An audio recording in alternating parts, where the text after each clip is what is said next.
Mura lang dito. Change oil niya dito 1.5, free oil filter, gear oil, tsaka oil. Tapos free na rin yung CVT cleaning. Yan yung mga langis niya na available dito. Lakad natin ngayon ay papalinis tayo ng panggilid sa 6th Avenue, Caloocan kay Michael Motorworks. Kasi mura doon, pati magpa-change oil ng Vespa. 1.5 lang sa kanya doon eh. Kasama na CVT cleaning, langis, oil filter. Kung may dala kayong langis, 300 lang ang labor niya. Kahit malayo, from Paranaque, dadayo tayo sa kanya. Kasi alam naman natin sa ibang shop, medyo mahal magpa-PMS ng Vespa. Well, sinasabi nila, naka-Vespa ka kasi. Hindi sa ganun, yung sobrang mahal na. Siyempre, maghahanap ka na rin ng kahit papaano.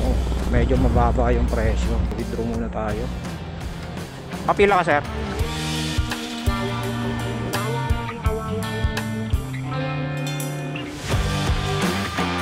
Parang kalinis ko kasi sa kanya slider piece yung pinapalitan ko.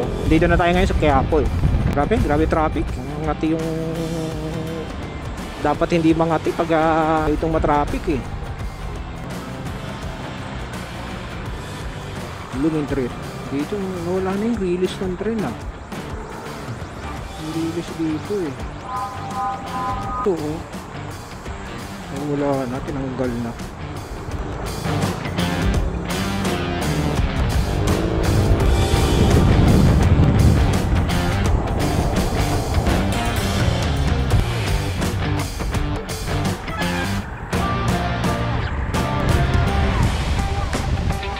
Na yung paa ni Kuya pababa na, biglang lumiko eh. Ikaw na sa kanan tapos biglang papasok sa kaliwa ay manong tapos sa kanan din naman ang punta niya diba? Kaya medyo binisanyahan natin pagkakaliwa niya biglang pumasok ulit ng kanan. Pero dalaw tayo kay mamaya kasi yung bibingan niya malapit lang dito medyo nito tapos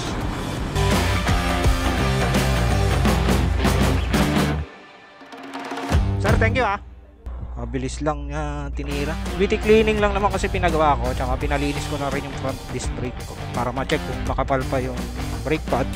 Medyo tahimik lang si sir pag may ginagawa. Pero pagkatapos noon, tsaka ka na nakakadadaldalin nun. Kaya baka magtaka kayo, isipin nyo masungit si sir eh. Focus kasi yan pag gumagawa lang. Pero after matapos, doon na kayo magkakwentuhan. So, shout out kay Sir Michael Motorworks. Salamat sa pag-aayos ng aking Vespang gala. So